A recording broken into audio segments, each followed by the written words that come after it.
everyone, it's Kino here. Welcome to another episode of Seek Up. Today's guest is Dianne Bondy, who is an amazing teacher, and we are going to be talking about some really close to home topics that I hope will leave you really inspired, not only to practice, but really to change your perception of what yoga is really about. So Dianne, I'd love to get started with just kind of sharing who you are and where you come from and how you started yoga. So you're going to take us from the very beginning. From the very, very beginning. Yeah.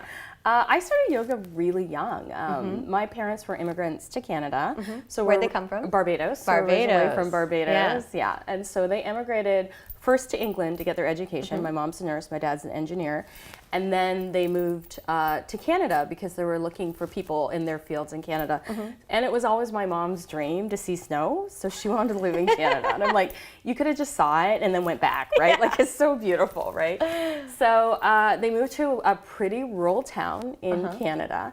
And my mom had 3 kids under the age of 4, and she needed something to kind of settle her mind and get a little bit of exercise. So she, I don't know if she purchased this book or if we borrowed it from the library. The way I remember it was always around the house. So my mother got this book called Stay Young with Yoga. And for a long time I thought this was an imaginary book until my friend on Instagram, Chindal China, I think Chindal, she posted a picture of this book. Like I mean, it's probably been out of print for a good 25, 30 years. And I just remember seeing people in these interesting clothing, doing these, a lot of plow pose, a lot of halasana, a lot of this stuff. And my mom, in unitards. like that, the kinds that used to snap in the crotch and stuff. So they were wearing these really interesting things and diapers and wearing, the Iyengar pants. And I was just like, wow, this is really interesting. And so my mom and I would flip through this book and just randomly pick these poses and do them in the basement. So how old were you? I was 3. Oh my gosh, you've been doing yoga since you were 3 years old. Yeah, I've been practicing for 44 years. I've been practicing for a very long time. And it just started with that. Did you just tell everyone how old you are? I did. I tell everybody how old I am all the time. I'm like, I'm proud of it. Like, we don't all get to age out, right? A lot of us don't get to make it. So I'm pretty proud of, this body that I'm in and the ability that I have and the ability to share. So so we started practicing together, and I remember it was just like a little half an hour practice, and then my brother and sister were sleeping in a bassinet next to the couch. I remember Are you the oldest? Clear. I'm the oldest, yeah. And so then General Hospital would come on at 3 o'clock, and it was like a half an hour show. So my mother would give me those Lifesaver suckers. I don't know if you grew up in the 70s and 80s. They had like a huge Lifesaver on a stick. And she would give me this butterscotch sucker, and I had to be quiet after that for like 30 minutes. So eating the sucker kind of became my meditation because I had to be really quiet. So I would just focus on eating this thing for half an hour and making it last for the whole half an hour. And so, and then that's what we did, and it progressed. Like, my mother got really into it, and then all of a sudden she was reading, and it was the 70s, so it was kind of the counterculture. So it wasn't like mainstream. It wasn't like you could go and buy a yoga mat or go to a studio and take a class. And we were always the family who was recycling. We were always the family who had a vegetable garden. We were always the family, who was doing yoga. And it was something that my mom didn't share with very many people because it was counter to what the pastor said at church, right? It had this kind of ominous quality to it. So it was just this little thing we did at home. And I've been doing it on and off for most of my life. Wow. So was your family kind of raised both in the church and in the yoga, you would say? My mother, not so much my dad. Okay. Yeah, but yeah, totally. But it all crosses over. Like when people used to come to my studio and ask me about the crossover between religion and yoga, and I said, yoga is a philosophy, and if anything, it's going to deepen your connection with God. So there's not a conflict here.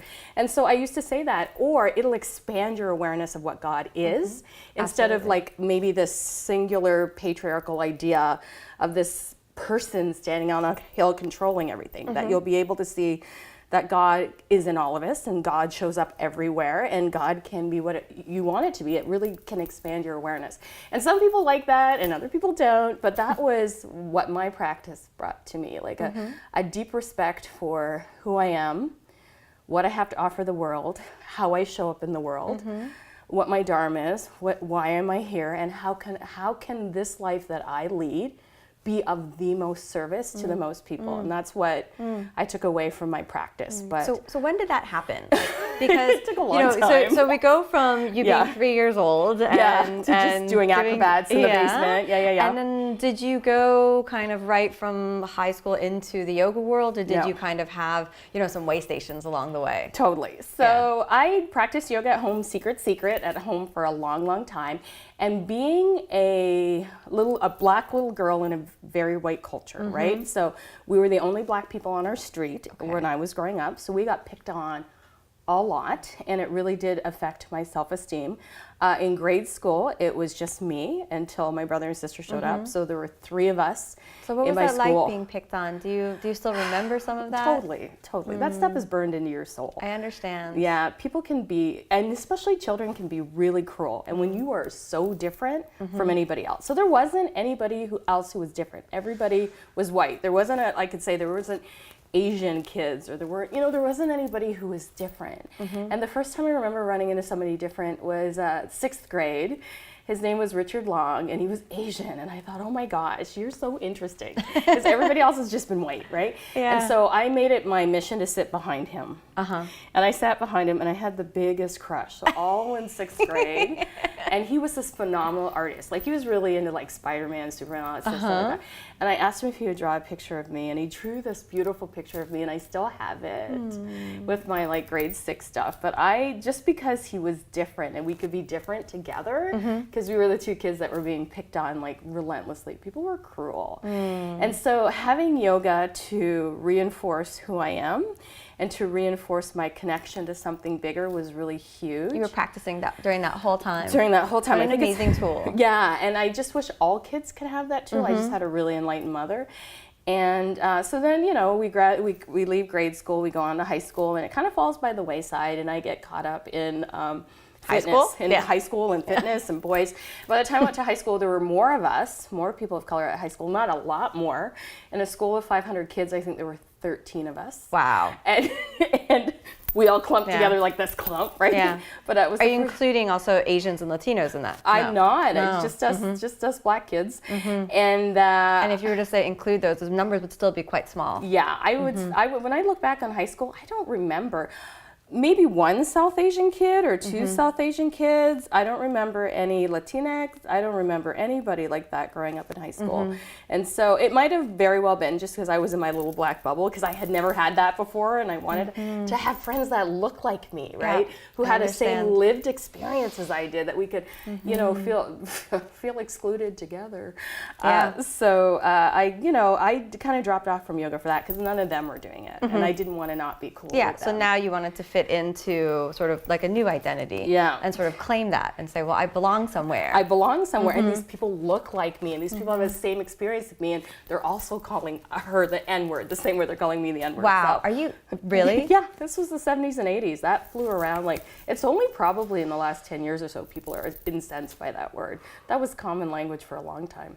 Even if you watch TV from the 70s and 80s, that word pops up quite a bit. In a derogatory way or just in a casual way? In a derogatory way. If you watch The Jeffersons, it shows up. If you watch All in the Family, it shows up. Yeah. But it's used to make people look stupid, though. Like, it's used in a way that... So let's talk about that. So you said it's used to make people feel stupid. So what goes on in a situation where maybe either casually or intentionally that comes on, whether subliminally someone's sort of saying, maybe it's like a dog whistle to racists or something like that, or maybe not even a dog whistle, it's a straight up call just right out there. Yeah. It's so a what goes on for you? macroaggression. It's a macroaggression. It's a macroaggression. What goes on for you? Usually when that word comes up, and we've seen it come up in the media quite a bit, where people on YouTube have gotten caught, like big YouTubers have gotten caught using it. I think the latest one was PewDiePie, who's like got the most followers on YouTube. And so what came up? How did that come up? He was playing a video game, I believe, and he called somebody in a video game the N-word. And then people try to distinguish. They're kind of like, well, we didn't use the ER, we actually used the A.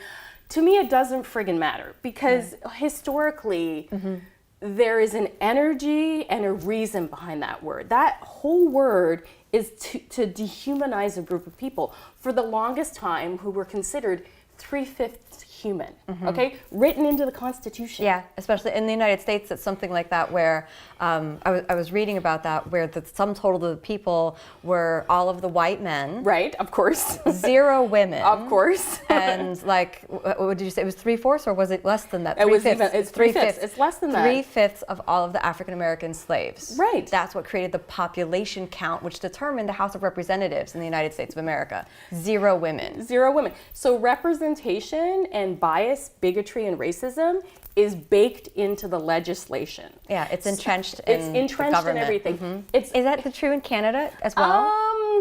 Yes, I would say to a much subtler in the laws and the degree. history? It's totally there in the laws and the history.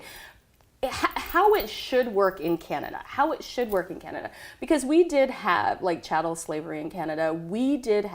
I live in a very historical part of Canada. I live in Tecumseh, Ontario, and the park that I teach donation yoga class at is the site of the 1812 war. The 1812 war actually happened in those places, and there's plaques all over the park commemorating this particular war.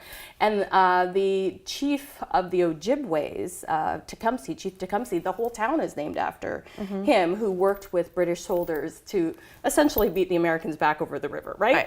And so depending on where you're from or what country you live in, you can always decide who won that war. So if you talk to a Canadian, the Canadians won it. But if you talk to the Americans won it. Basically, it was a draw, right? Like it just determined where the border was, right?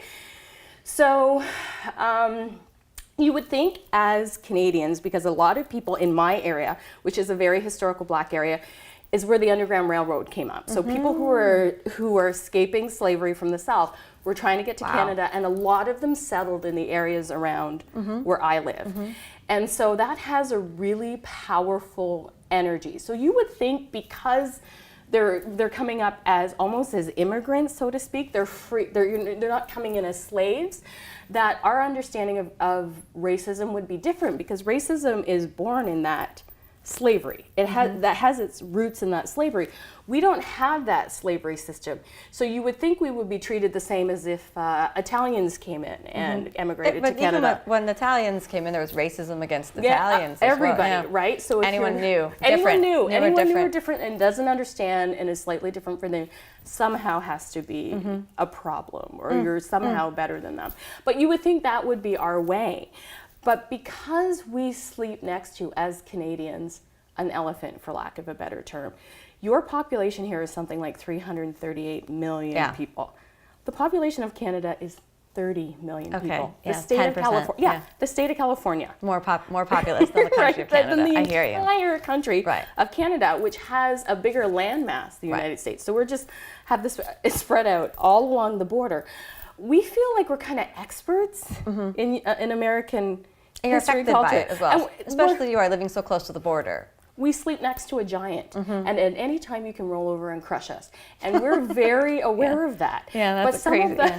But some of that policy and some of those ideas seep into our culture as well. And you're affected by things that you see in the U.S. media. Yeah, because we're bombarded. We're bombarded, right? So I'd like to talk about sort of two things on a personal level. I still, and it's maybe a bit touchy, but I think for many people watching, maybe who've just never had the chance to kind of really understand it from a personal perspective, like, what does that do for you when you hear like a popular YouTuber on PewDiePie like use the N-word and try to kind of rationalize it like, well, I'm just using it because I heard it in a rap song or something like that?